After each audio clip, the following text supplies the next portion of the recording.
Alright guys, so it is Dignitas Bischu versus Startail Curious here. We have a Zerg versus Protoss. My next favorite matchup after Zerg versus Terran, actually. So this is going to be a good one. It is on Metalopolis, cross-spawn positions. Always looking forward to seeing a long game here, which is definitely possible with the spawns the way they are. And yeah, man, it's going to be a Korean game here. We have Koreans all day, every day here at the IPL. And pay attention to the stuff that's at the top, by the way. This says Dignitas CT. This is their generic North American account, I believe.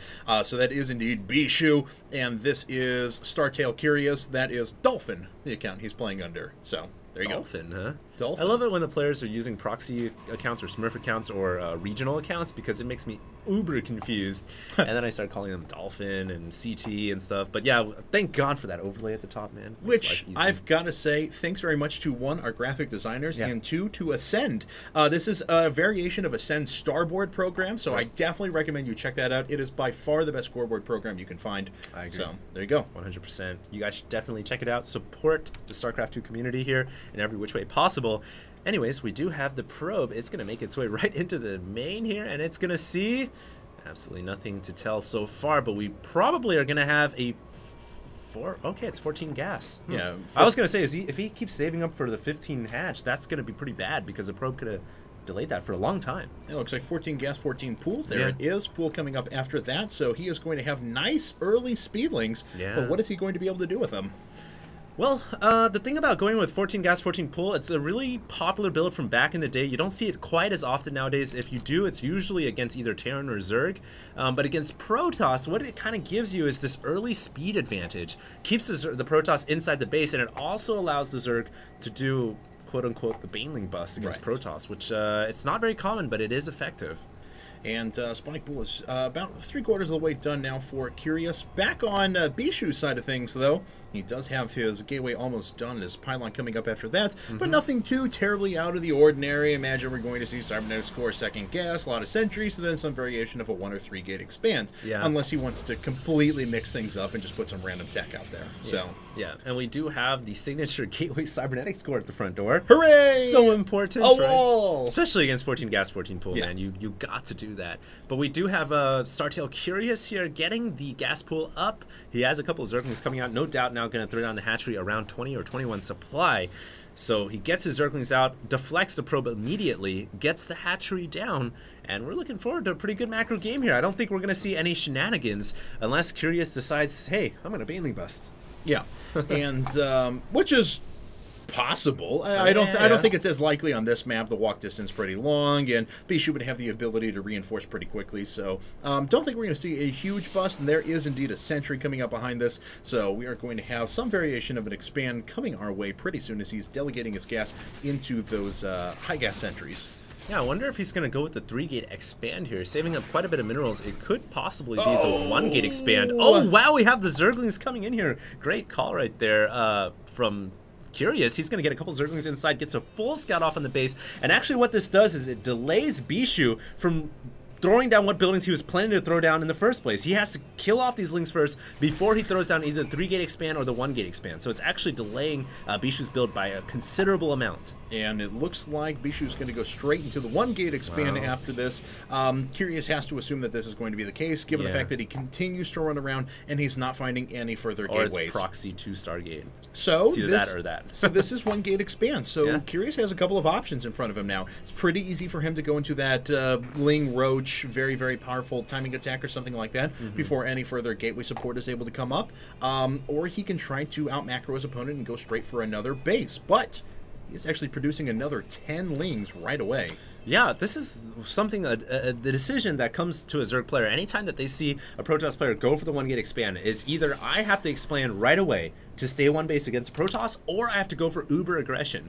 So it almost seems like Curious is kind of doing a little bit of each, because he isn't really producing that many lings. He's producing about 10, and he's going to come out across the map, and now he's droning up behind this. So he's going to try to do a little bit of damage, but look at Bishu's SimCity. It's really nice. His sentries are all well protected. I don't see these lings doing that much damage at all. Well, we'll find out, because here comes Curious, and already one force field has gone down. Oh, he's going to get the sentries? Not quite. No. Is he actually going to be able to get any of them? He's trying to focus down one. Oh! He gets it. That's a pretty good win for him. Oh, and he actually runs around a lot more lings. If he can pick off 2 or 3 sentries right now, that would be big. He doesn't actually get the second sentry. He does waste a few more force fields, but he did lose a lot of lings to get that done.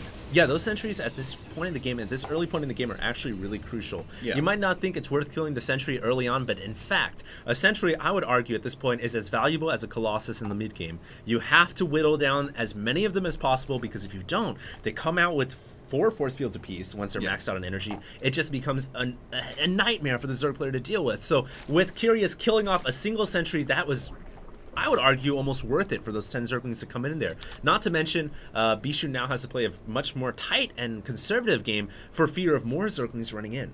And let's see what he's actually doing. It looks like going up to that 6 gate period. Now, 6 gate... Is it a 6 gate? Yes. 6 gate leaves him a few different options. With 6 gate, he can decide to do a timing attack behind an upgrade or something like that.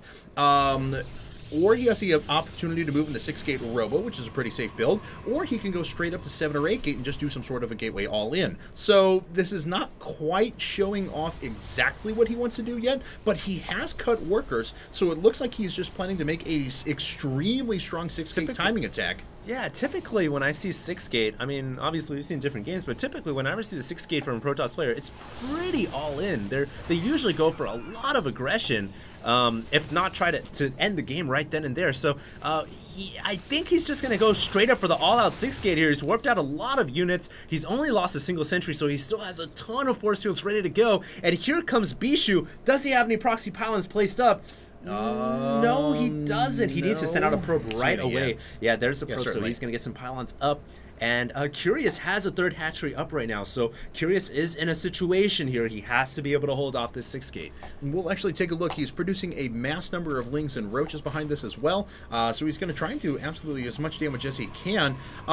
But he's going to have to hope that he can get a favorable engagement on creep. Now, the late timing of this pylon is actually going to help Curious out quite a bit. A little bit, yeah. Right, because now Bischu has to warp in another round of units and start running those up at the front. No, it looks like he's just banking resources and waiting to put them up here. It's going to be all stalkers with just a couple of zealots behind this. And here we go. We do have Curious going for a run by with lings here. Very similar situation to the last game. I don't think these lings are going to be able to do as much damage. This is not as effective against a Protoss player as it is against a Terran, because Protoss can warp in additional zealots when their warp gate timing is ready. However, he did kill off a lot of probes, so he did a little bit of damage right there. And we do have the big engagement right here. Just a wall of force fields cutting the Roach army, and have the drones running in just to die. They're running right into a meat grinder right there. The sentries and stalkers laughing in their face, obliterating the drones. Gonna kill off all the roaches as well. Maybe not. Where are the reinforcements from Bischu? Actually, what happened is Bischu had to use his warp gate cycle to warp in zealots on the defensive, so he wasn't able to reinforce. Yeah, you're absolutely right. And the sentries are finding themselves pretty short of energy now. Yeah. Just a couple of force fields remaining, and it looks like Curious does hold with relatively minimal losses. I want to take a look at the workers killed real quick. Okay, workers killed have been pretty consistent for the 2 players. They lost about as many as each other. Oh, and look at this! The lings actually run in from the back, and those are going to be able to do a little bit of damage, even forcing some more force fields out of these sentries. And if those very expensive sentries go down, that's going to be pretty bad for Bischu, because like you said before, he is pretty committed to this attack. Whereas this is all in at this point, man. I mean, he's just all in 6 gate right now. He has to win here, otherwise he's done. He has no robotics facility, he has no observer technology, he has no Colossus on the way, he has no Immortal on the way. So this is pretty much all she wrote. He has to break through these spine crawlers right now. Curious is getting 2 more spine crawlers burrowing right now. He's going to have a total of 3. And I think Bischu is being pushed back. I think Curious is at the verge, at the cusp of winning this game, although it's just a tug-of-war action, man. Constant back and forth between the pylon and the spine crawlers. Pylon, spine crawlers. And I don't know, man. It's very close. Yeah, but now we're out of that Zealot meat shield, and we're just into the relatively fragile Stalkers and Sentries behind this. And behind these Queens that are dropping down a bunch of transfusions and things like that, I think, like you were mentioning before, Bischu is going to get pushed back. I think this position is going to go away, and I think this is going to spell doom for him. Well, the other thing, too, is Curious realizing that this is a 6-gate, knows that the Protoss doesn't have a robotics facility, is getting... There's the GG. There's the GG. I was just going to say, Curious realizing that, hey, Protoss is doing the 6-gate, I'm going to get Burrow and Glial Reconstitution, and as soon as I get Burrow, it's over. He has no observer. He has no way to scout it out. So yep, absolutely. Well there we played. are. Well played. So Curious takes game number 1 of this best of 3. Where